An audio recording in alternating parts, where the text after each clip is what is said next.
Hi, it's Jamie, Progressive's Employee of the Month, 2 months in a row. Leave a message at the... Hi, Jamie. It's me, Jamie. I just had a new idea for our song about the Name Your Price tool.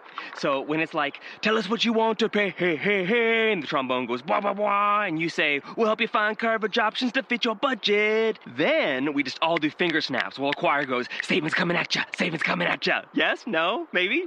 Anyway, see your practice tonight. I got new lyrics for the rap break.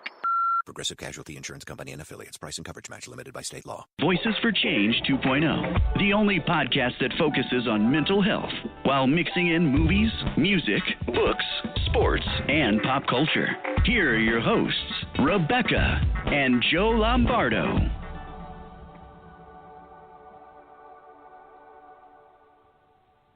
Hey, good morning to you. Thank you for joining us here at Voices for Change 2.0. Yes, good morning. Thank you for being with us on this wonderful late March Saturday morning. Really quick, got to get this out of my way because yesterday was my beautiful wife Rebecca's birthday. Happy birthday, baby. Thank you. So excited about it. Notice how her voice went down when we were discussing that. So we got some exciting stuff planned for later on today. Actually getting some family and friends together and going and doing painting with a twist, which, I don't know if all of our listeners out there have this particular place or places like it around them, but it's a lot of fun if you have a group of people and you're looking for something to do. Basically what the idea is you book it for a couple hours. It's a little pricey, but it's worth it because, like I said, it's a lot of fun. You get together with a bunch of people. You get to keep your painting. That's the cool part. You pick out a picture that you want to paint. They do a painting class for you. You get to drink while you're doing it. You can bring your own beer or wine or nothing hard alcohol, and bring some snacks, and we're going to have some cake for her, and it should be a lot of fun. We did it once. My cousin did this a couple of years ago, and we had a blast. So with Rebecca turning the age that she's turned. It's okay, you can say it. All right, yeah, she turned 45, which is kind of a nice age. So we're doing that, old age. It's not old, woman. Knock it off. You're not old, for God's sake. All right. So, So also, it occurs to me, because I don't know if we're broadcasting next week. Next week is Easter weekend. Are we? We have someone scheduled. Okay, then I guess. No, it's Caitlin and Tyler. We're going on. That was last week. Oh, sorry. I don't know. I don't have the calendar in front of me. Okay. So. No problem, babe. It'll be all right. It'll be all right. We'll figure it out. Either way, you're going to hear from us on that weekend anyway, so we'll be around. But Happy Easter regardless. So if you celebrate that. Happy Passover to our Jewish friends. And that's about all I have to say about that. Okay, well, good. Yeah, before I dig myself into a hole of some kind, but I'm sure I will. You're fine. Okay. So our guest today is actually very well known, especially on social media, as a mental health advocate. He is an author and a blogger who just really churns out the blogs, and they're all informative and necessary, and I'm so jealous of his ability to keep writing and, just because I'm stuck. I've been stuck for months. So whenever I see somebody that's able to turn out blog after blog after blog, I get so envious. But don't be jealous of our guest. But no, he does a great job and has a lot of respect for the mental health community, and we're just really glad to have him with us today. So welcome to the show, Mr. Don Shetterly. Well, welcome, and I'm glad to be here, and good morning and happy birthday, too. Thank you. Thanks for being with us, Don. We appreciate you taking time to be on our humble little show today. Yeah, I'm glad things are working this time, so.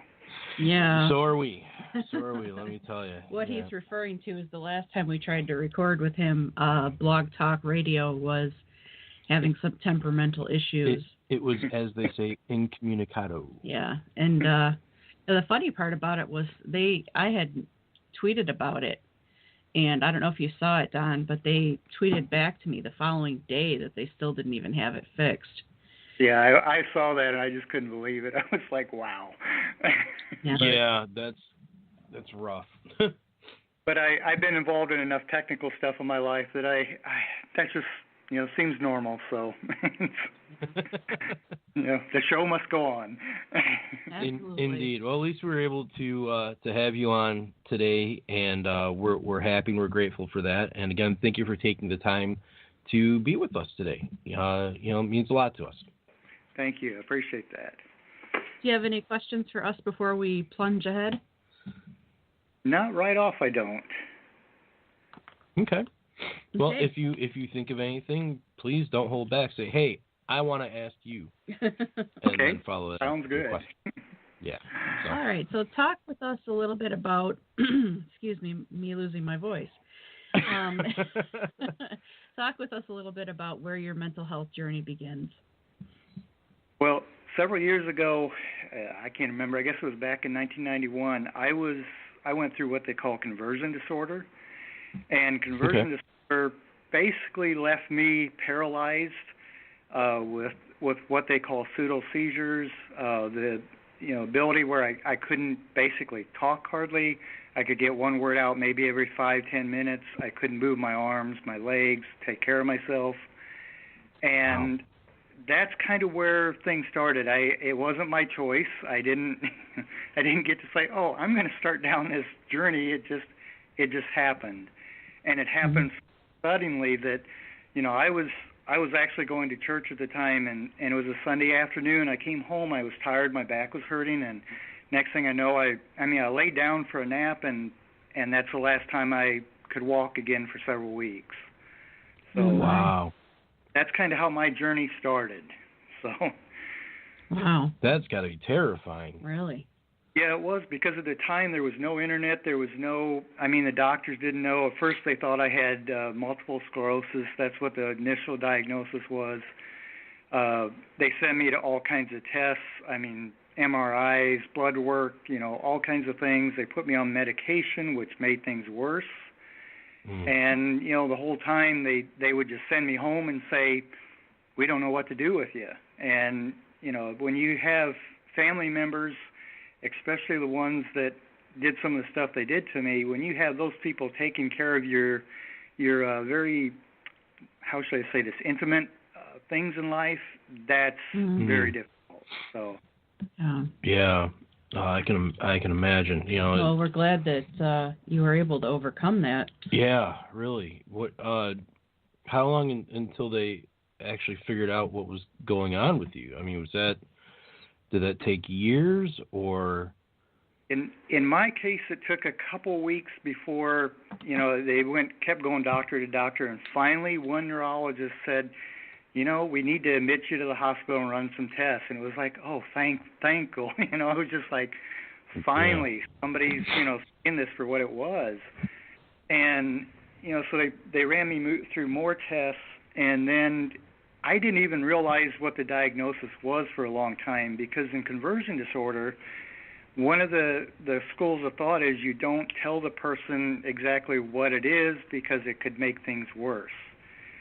And I went for several months before I really knew what the actual diagnosis was. I just knew that I had to come back into life, and that was, learning to walk, learning to sit up, to walk. My memory went, the whole works. So all those things I had to come back to, and that took, weeks and months. So a lot of people with conversion disorder don't come out of it that easily. It's, a lot of them, they struggle for most of their life. Wow. Man, and, with the way the healthcare industry is in this country and has been since it hit you back in 91, that had to have been, and don't go into it, but it had to have been ridiculously expensive as well, and, having all those medical bills hanging over your head, which, again, is another reason why we should have universal health care. But I'm just one voice in the wilderness. Right.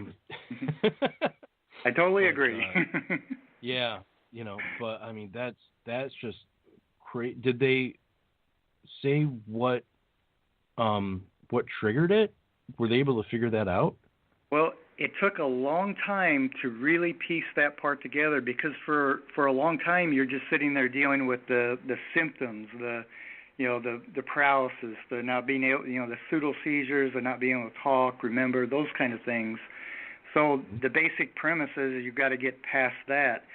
But it took, I would say, many, many years later when I met Dr. Canale in Miami, and even for the longest time after seeing him, I happened to do an interview, and in there he was talking to the guy, and he says, yeah, there was this event that happened, and that's what set the whole thing off. Little did I realize way back that I was working in a company that we managed big hog farms, and one of the farms I had a fire in it. And so I went through the horrors of arriving there the next morning and seeing what had happened, and it was devastating.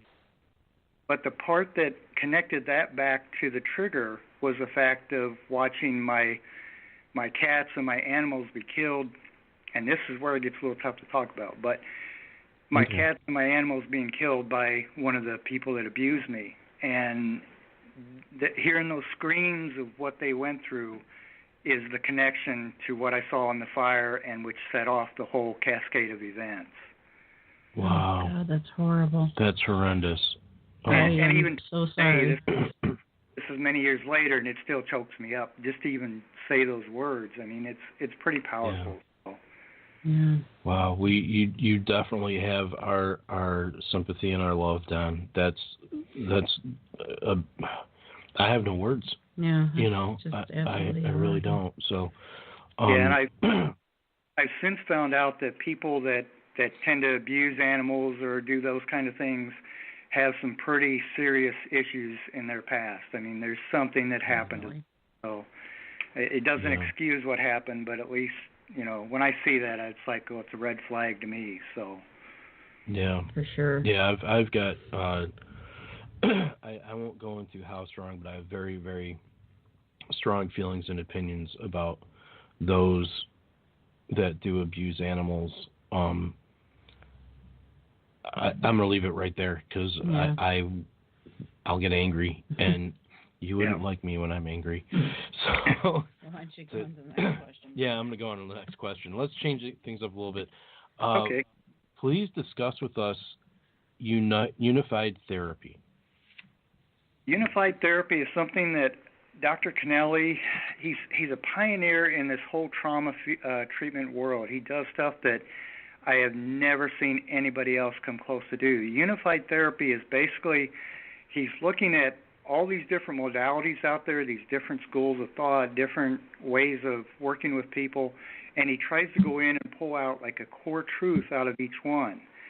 And then not only is it, a concept, but it's actually how he puts it in practice, where he takes you into your body where you start to feel things, not in an overwhelming way, but just in a small way. So you start to turn on what we call the felt sense. And that felt sense isn't like, I'm going into pain and trauma and horror. That felt sense is just that normal part of the body, feeling, clear down in the cells, the tissues, the muscles.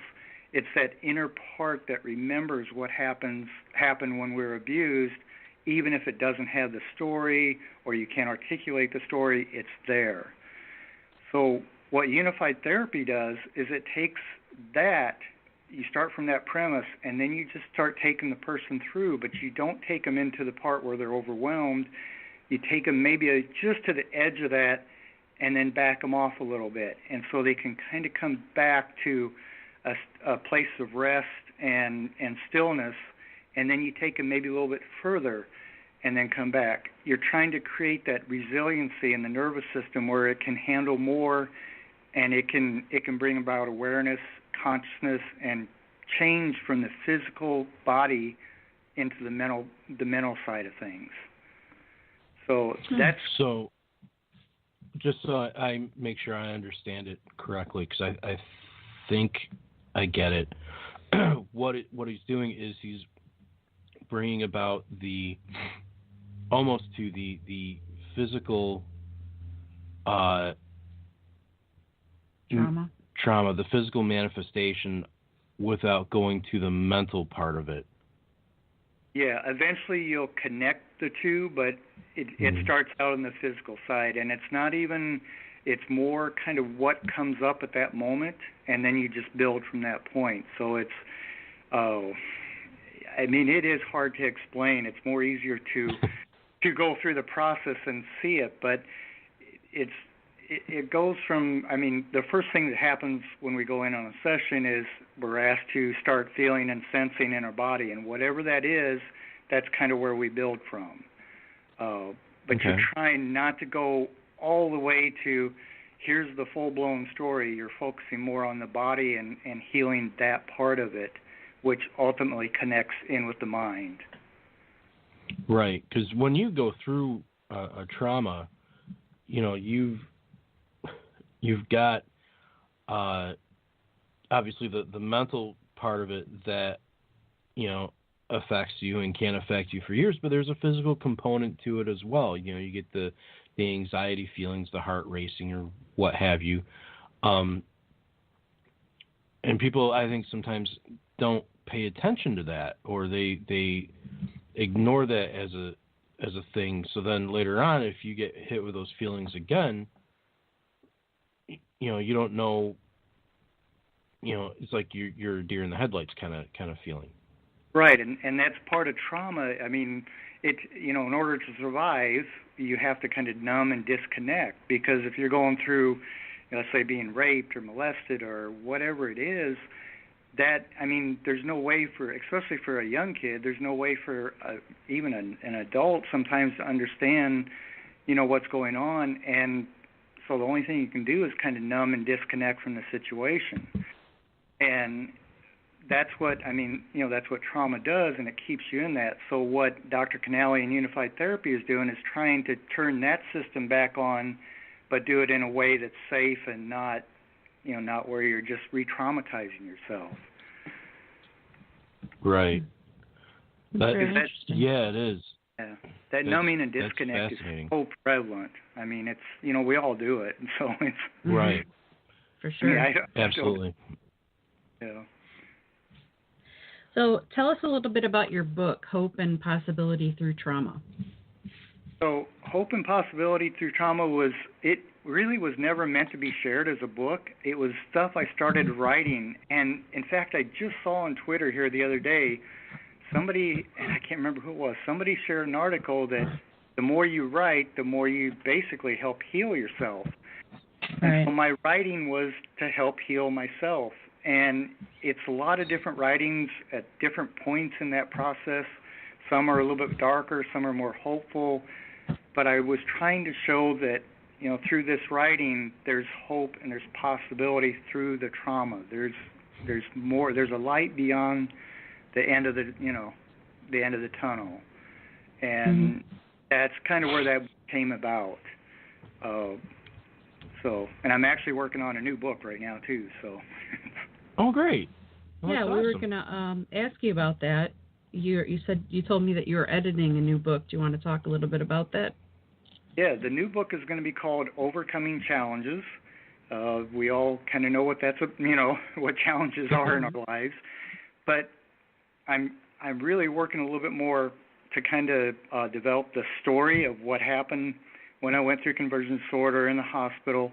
But I want it to be one, here's what, you know, I did to come out of it, because I've had so many people say, well, how did you come out of conversion disorder? How did you work through this?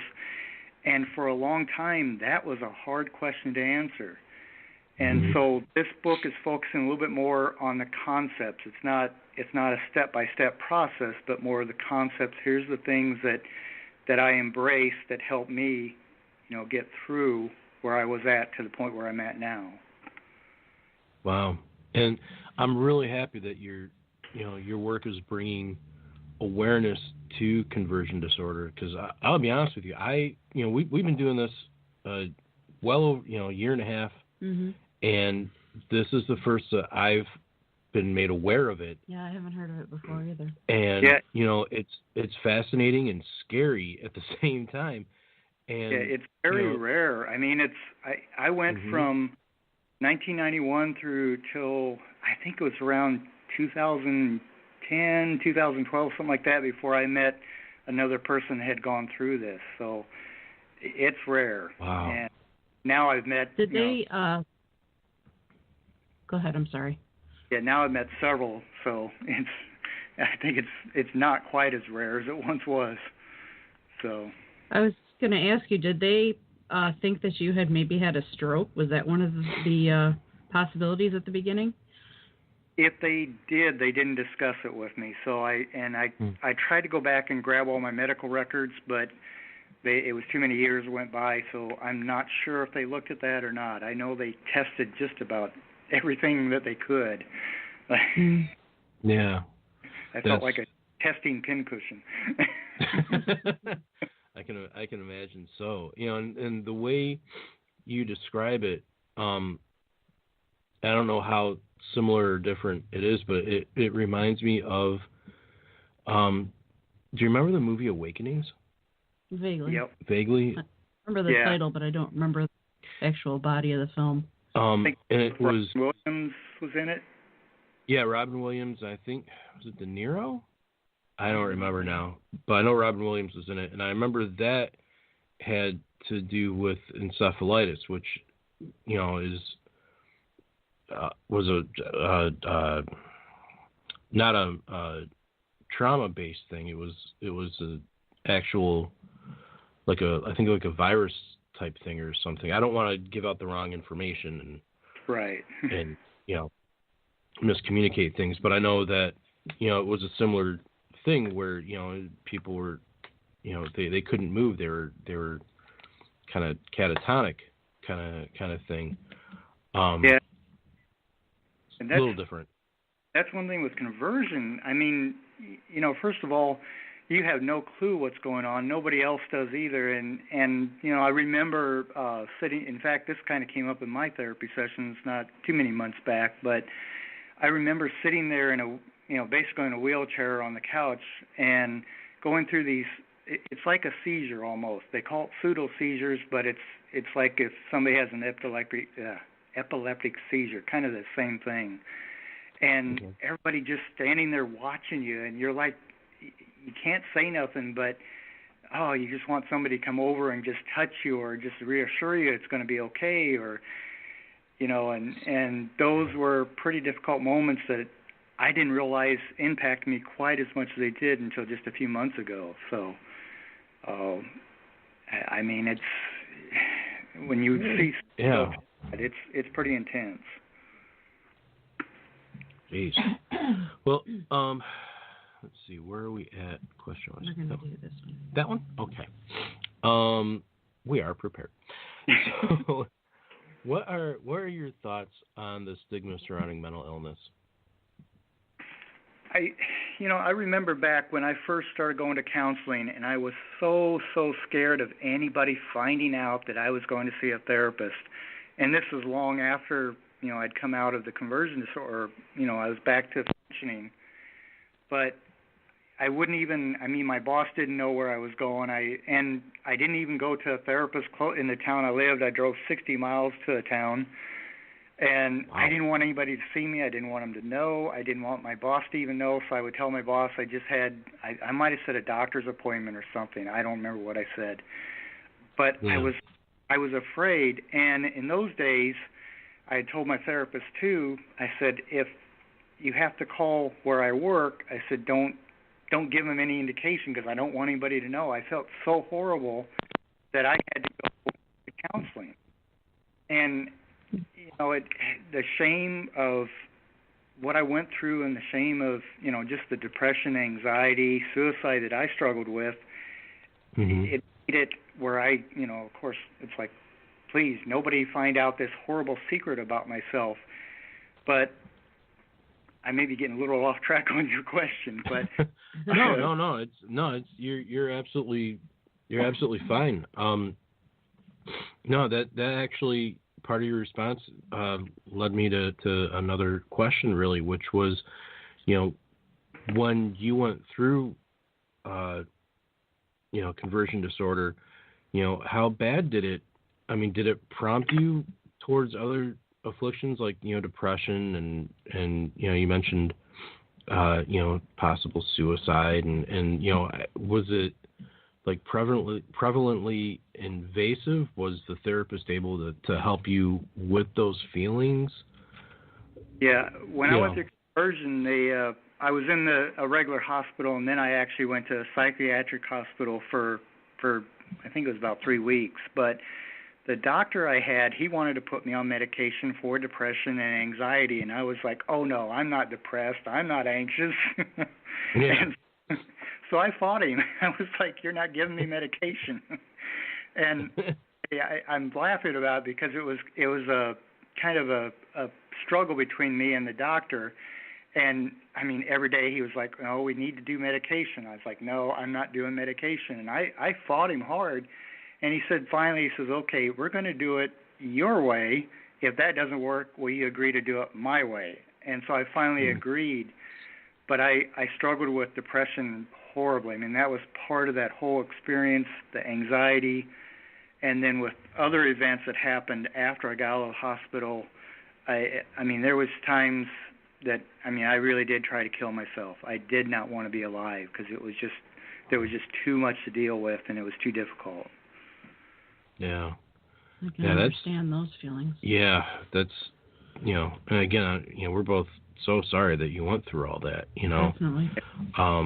But we're happy that you're here with us. You're here to tell the story. That's right. And that's the thing is, part of our deal with our show is to educate, and having you on, having you tell your story, that's a huge step in education, so not to mention there may be people out there that have seen this, been through it, have family members that have been through it and are feeling alone at this point, isolated.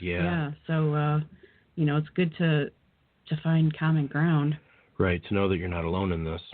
So but I know Don, I know when I went through it, there was moments that, I remember just hiding in the four walls of my apartment. I didn't want to go out. I didn't want to see anybody. I struggled to, if I heard noises outside the door, I was like, oh, shut the curtains and hide.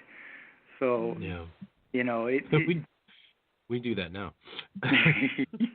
When you talk about being alone, I felt alone. I didn't feel like there was anybody that really understood. And that's one of the reasons why I'm as open as I am, and I talk as much and write as much as I do. Because awesome. I know what it's like to feel alone and like there's nobody else that understands. Exactly. Well, we've got to take our first break, Don, but we will be back on the other side. And this is No One Is Alone by Alexander Rodriguez.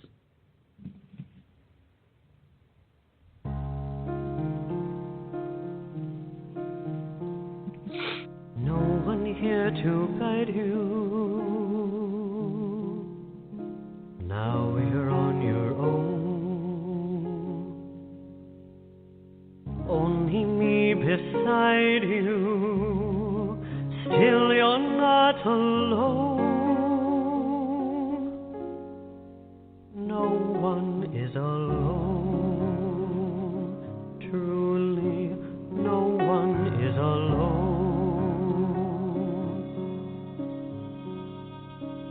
Sometimes people leave you halfway through the wood. Others may deceive you. You decide what's good. You decide alone.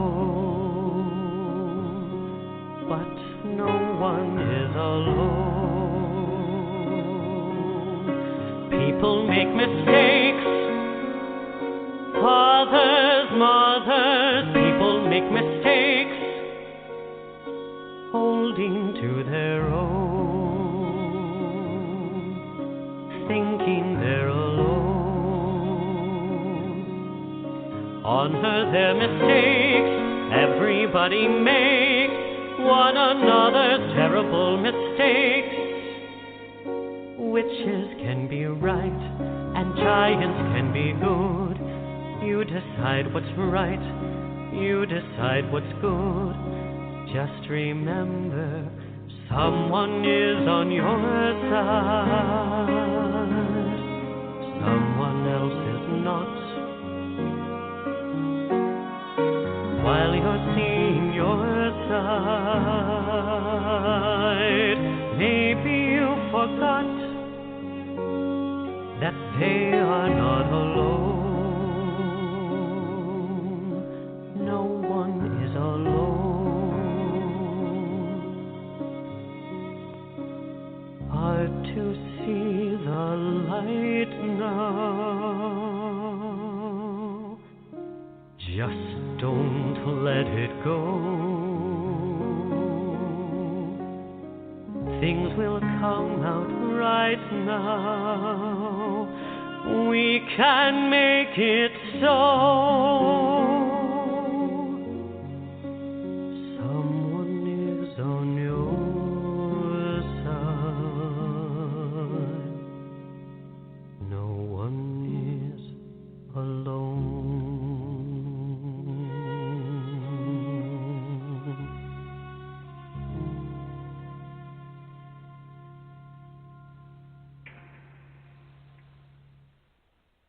Hey, welcome back to Voices for Change 2.0. I'm Joe. The beautiful woman sitting next to me is the birthday girl, Rebecca. And Don't remind me. and we have on the line the lovely and talented Mr. Don Shetterly. Thanks for being with us. Okay, do we sing happy birthday now or later? Oh, no, we don't. No, we're not going to put her through that. Little funny side story here. Are you going to talk about the pledge we made? The pledge, yes, I'm exactly going to talk about that. So we're dating. We're not even married yet, right? Okay. And 60 years ago. Yeah, and nowhere near either of our birthdays, but we're out to eat, and it's, I don't know, Red Robin or some kind of place like that, Applebee's, and it's somebody's birthday, and the entire restaurant staff is singing happy birthday to this person. And in that moment, we looked at each other and said, we are never doing that to each other. And 16 plus years of marriage later, we have never done that to each other. So that's kind of a unwritten rule for us if we're ever actually out on either of our birthdays. That doesn't happen. Song. Yeah, no birthday song. So yeah, no sense to torture each other. Exactly. So what do you feel that we can do going forward when it comes to mental health stigma? Do you have any insight as to what, would be the next steps? I think you're correct that the awareness and education is key. I think that anybody that's been through this, the more they can write or do podcasts or videos and share with others, even if they don't think that, they're professional or they're good enough, just that raw, authentic vulnerability, I think helps so many other people. And so the more everybody can share and trust themselves to share that, even if it means stepping out of their comfort zone just a little bit, I think those things help others recognize that, hey, I see in you something I recognize in myself, and now I don't feel alone. And to me, that's just one of the best things I think that we can do as anybody that's been through either child abuse or trauma or mental health issues or suicide. I mean, I think we really need to know that, from that authentic personal moment that somebody else is standing there with us. I know there's one thing that's come up lately I've seen is that, everybody wants to say thoughts and prayers. Why that may sound good and why people may not, know what else to say, to me it's a little hollow. It's not, connecting where somebody needs to connect with you. So it's through that vulnerability and sharing yourself that I think it really helps others advance. I agree with you. I think at one point in time it was, a legitimate, well-wish for people that have gone through stuff, and there, in some situations, it does still ring true. Last week or a couple weeks ago, something like that, filmmaker Kevin Smith went through a heart attack, and a massive one. And during the course of that, Chris Pratt went on Twitter and, doesn't know him at all, but wished him well, wished him thoughts and prayers. And Chris Pratt got blasted for doing that. Right. And James Gunn, his Guardians of the Galaxy director, came to his defense, and he was like, look, in this situation, thoughts and prayers are absolutely, deserved and well-meaning. He's hoping the guy does better. It's not the same thing as when you're dealing with something like a school shooting or whatever. Right. And absolutely, you get a situation like that. Yeah, at this point, it does ring hollow, and, we're seeing these great kids down there in your state of Florida that are doing something about it. And I think it's awesome. I'm so proud of them. I feel terribly for what they went through, but I'm so proud of them for stepping up the fight and, defending themselves and trying to bring real change to the country. Right. And there was a movie that just came out. It's a documentary, so it's been hitting the film festivals, but it's called Holden On, Holden, On. It's based on a true story about a guy named Holden in Georgia, near Atlanta, Georgia. I can't think of the town. But he went through mental health and suicide and the whole issue. But when we went down to the film festival in Orlando and we saw this, the producer was there. And so the film was pretty heavy and it was a good message to it and all that. But I remember the producer came up at the end and he says, I'm here to give hugs if anybody needs a hug. And by that time, of course, I was crying. I mean, I couldn't hardly stop crying at that moment.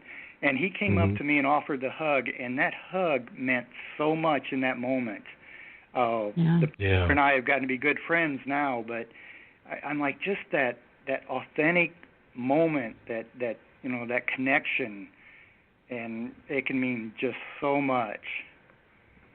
Yeah, it really does. Of course, it's on the other side of that, though. It's difficult because,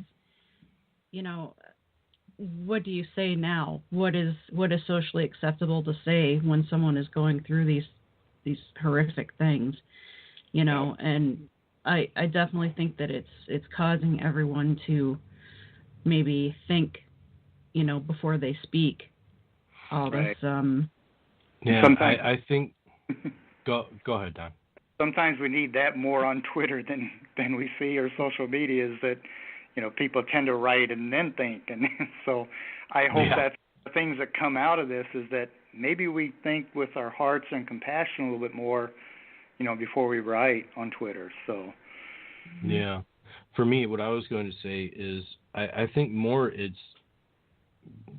more a case of put up or shut up. I mean, it's you can still say thoughts and prayers and be supportive, but show that too. Show the person love and that you care for them, and reach out and see how they're doing just because you're concerned for them. The fact that the producer came up afterwards and gave you a hug because of the emotions that you were feeling, that's pure. That is a true love for your fellow human being, and I think that's kind of where we need to get to. And you've done that before with guys that you work with. Yeah, my buddy Andrew. I know I've mentioned this in the past on the show, but my buddy Andrew, he used to work at our place, and he was one of the maintenance guys, and he was just having a really, really bad day, and he's walking through our where we get checked in, and he he looked like he was having a really bad day. And I said, dude, could you use a hug? And he said, yeah. Now, to understand, I'm a 5'6", 230-pound goofball of a guy, and Andrew is, I don't know, 5'9", 5'10", taller than me, slim, very attractive black man, and to see us two just hugging, because he said yeah, and the look of relief on his face after that hug, I could tell that it connected with him, and that it meant a lot to him. And he's been one of my closest friends ever since, and we don't get to talk as much since he left work and went elsewhere, but we still talk from time to time, and I still care about this guy like crazy. He's a hell of a human being, and being able to connect with a person and just know that one little thing you do can make all the difference in the world to them is, the just the biggest thing in the world.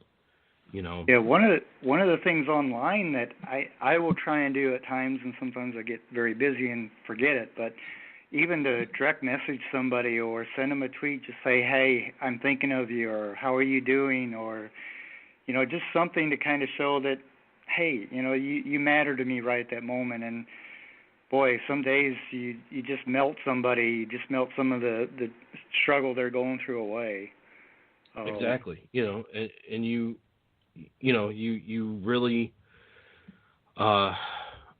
you can really make a huge difference in a person's life just by doing something small like that.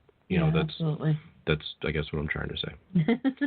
Yeah, it so, can Don, be. what advice do you have for someone that's struggling with trauma? The first thing, I guess, you've got to get the support. You've got to reach out. And I know that's difficult to do. I know that if you've been hurt and abused, and the last thing you want to do is trust anybody, but essentially you have to start somewhere and start to try and find somebody you can trust enough to open up just a little, because you need that support to go through this. You can't do it on your own. Trauma and abuse are just, they're horrible creatures, and they've sucked the life out of people for years. So if you try and continue on your own, you're just going to deplete yourself. My best advice would be, take a chance, take a risk, but be cautious and careful of who you do this with, but take a chance and a risk on trusting someone to be support for you. Yeah, that's a real big key thing.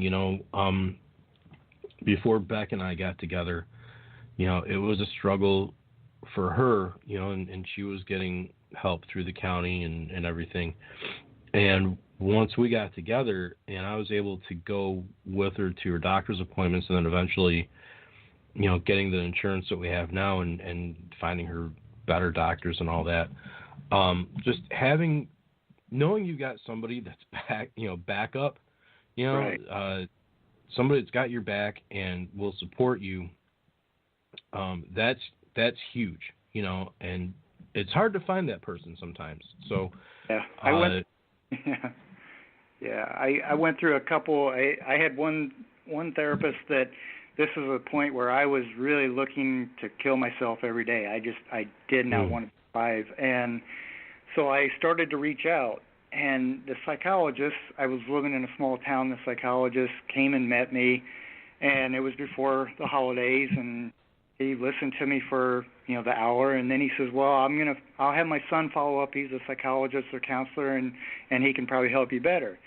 Well, the holidays came and went. Nobody followed up. The next thing I got from him was a bill in the mail, and I just went off on the guy, because I'm like, you didn't follow up, and that meant tremendous amount to me at that moment. Yeah. But fortunately, after that, I found a therapist that she turned out to be one of the best therapists I've ever had, and she and I just clicked. And I know I challenged her pretty hard. I probably made her life miserable for a while, but she was able to, everything I kind of threw back at her, she'd kind of throw back at me, and she was the best thing So I guess that's the other thing too. When you're dealing with this stuff, if one person isn't working out, go find the person that is, because some you click with and some you don't. So that's for sure. That's a really important piece of advice. That really is. With Beck and I, and I mention us because it's strictly our experience, but it helps, for people to see, well, this is what we went through. Right. You went through what you went through. We went from doctor to doctor to doctor until we found a fit. And the doctor that she has now is awesome, but it took her over 20 years to find her. Right. And sometimes be patient, sometimes it can take that long, but if you're not getting the treatment that you need, and it's subjective, it's all subjective, but if you're not getting the help you need, the treatment you need, find someone else, and don't give up looking, Right. and it's hard because, some doctors are great and their approach is great, and some doctors are great in a different way, and their approach might not be what's right for you. Right. And back in 1991 when I was going through this, of course, there really wasn't the internet to go search on or things like that. So you were truly on your own, but even I found at that point, even the medical staff, the doctors, and even an ambulance crew that came out, they didn't understand what anxiety was. They didn't know what a panic. I think panic attack was kind of the new terminology at the time. And so in some ways I found that I almost have to educate some of the people that I'm trying to ask for help from. And that gets to be a challenge. Oh, yeah, definitely. That's it's funny because back in 1991, you probably had to open what, for some of our younger listeners aren't aware of, before the internet, there was this thing called the phone book. And it had yellow pages to it, and that's what you looked in. That was our internet. So, Don, in your pre-interview, you mentioned new music. What is your connection to music? This really hits home for me because I play music. Yeah, I've been playing the piano ever since I was, I think, in second grade, about 8 years old. For some reason, when I was a kid, I just knew I wanted to play the piano. I really had never been around it, so my parents bought me it was a $35 used old upright piano. It had beautiful sound, and I delivered newspapers. I did odd jobs to pay for my cheap little piano lessons back then, and it just resonated with me. It was just something that I had a talent for, and so I took lessons for many years. I played in churches. I played, high school choir, things like that. But then I started just sitting down at the keyboard and just having fun creating whatever came out. For a long time, there was no recording equipment, so most of that stuff just got lost. But now with recording equipment, I can record, and grab everything. But I noticed that when I play the piano or I create the music, it's like a conversation. So in a conversation, after it's over, you can't repeat that conversation. You can repeat, concepts and thoughts from it, but not like it was. And that's the same way with my music. I play it, and then I can't go back and replay it, which is a little frustrating for me. So if I don't record it at the time, then it's lost. But but the music to me is it's a healing. It's healing for me as well. It's a way I can creatively express myself that I can't put into words or thoughts. It's very relaxing. It's just a form of communication that I can communicate where I can't find words to say the same things. That resonates with me. Yeah. Big time. And it's all relaxing music, so. Yeah. I've been playing guitar for over 30 years, and sometimes the most peaceful things that get me through are, if I grab a guitar and I'm, either writing something for myself or I'm trying to learn somebody else's song, and it's really satisfying, and I've been teaching for a few years now, and seeing some of my students experience that same joy, like when they figure out, how to play The Sound of Silence, for example. Right. They get a big old grin, and they're all excited because they're playing it. And it's like they played it like that, and I'm playing it like that, and it's all exciting. And it is therapeutic. Music really is such a therapeutic thing. Yeah, and so that's great.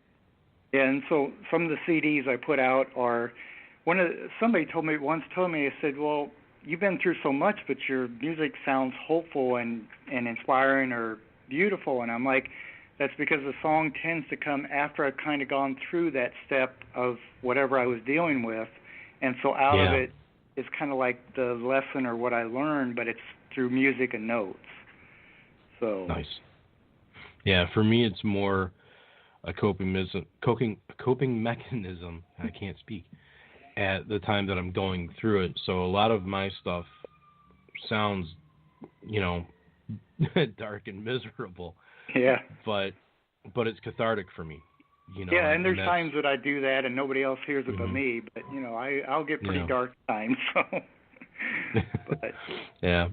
But sometimes it is it's a process. So. Yeah. Please excuse the fire truck in the background if you heard that. We live in between a fire station and a hospital, so. Yeah, it's exciting. Yeah, one of the things I miss on music nowadays is I have a digital piano, but I miss the old upright wood piano that you could just feel the vibration from it, and you fed off of that. And digital piano doesn't quite have that same feel. So. Yeah, I get that. For me it's tube amps. I've got a great amp, but it's a solid state, and it sounds very tubey, but there's a realness to it, So maybe someday when I hit the lottery, I'll get. Well, we're getting close to the end of our show for today. So, Don, would you like to tell us about your new website and where people can find you on social media quickly? Yeah, my social media, most of the time I spend my life on Twitter, so it's at MindBodyThought.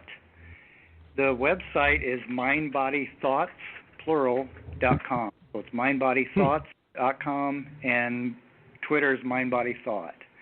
But I try to write about, everything from healing, consciousness, awareness, stress, relaxation, health, mental health, and just, some of what I see go on in the world, too. I try and write about that as well. So.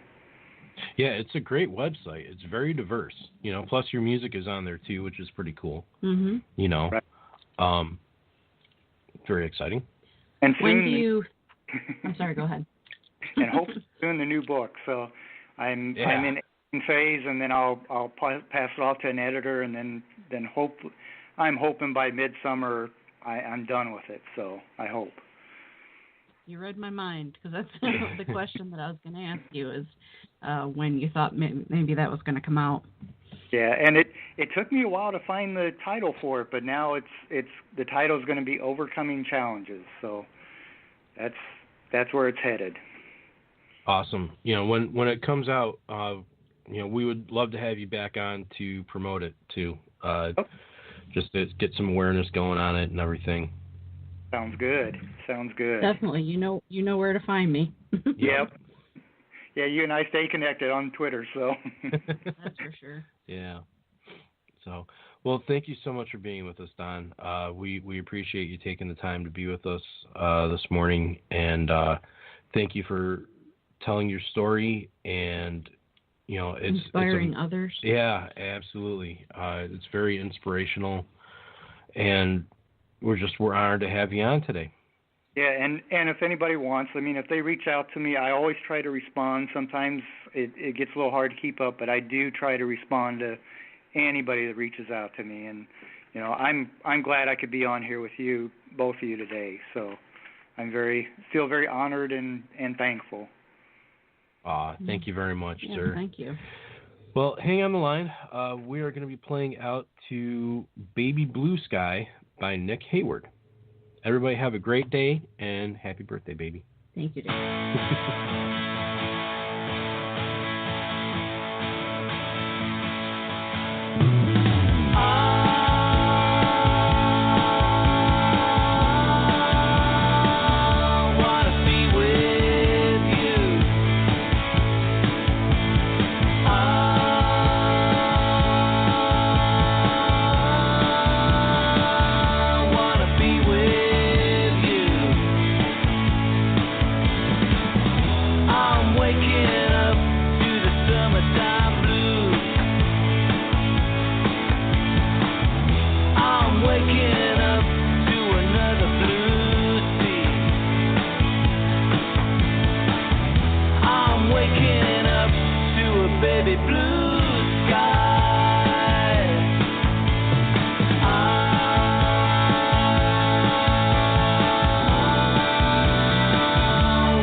Join us next week as Rebecca and Joe continue to battle the stigma of mental illness.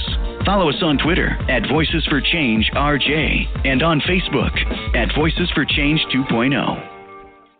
Hey, right now, save 60% off absolutely everything at Gap Factory and 50 to 70% off at Banana Republic Factory. And at both stores, save 40% off clearance. Plus, don't miss Banana Republic Factory doorbuster dresses at $19.99 and Gap Factory logo hoodies for the family from $14.99. What are you waiting for? Search our store locator for your nearest Gap Factory and Banana Republic Factory stores or shop us online. You've reached the high fashion hotline. Help, my family's Sunday best has definitely seen better days. Get to Old Navy. Old Navy? Yep, now's the best time to get Old Navy's best spring dresses on sale from $12 for women, $8 for girls. Plus, the entire store is up to 50% off. Up to 50% off the entire store? That's the best. So is this. Get shorts from $15 for adults, $10 for kids, and tees from $7 for adults, $5 for kids at Old Navy and OldNavy.com. But hurry, it ends soon. Our Sunday best just got better. Thanks. High fashion, Old Navy. Valid 3/23 to 4/2. Excludes in-store clearance, register lane items, and gift cards.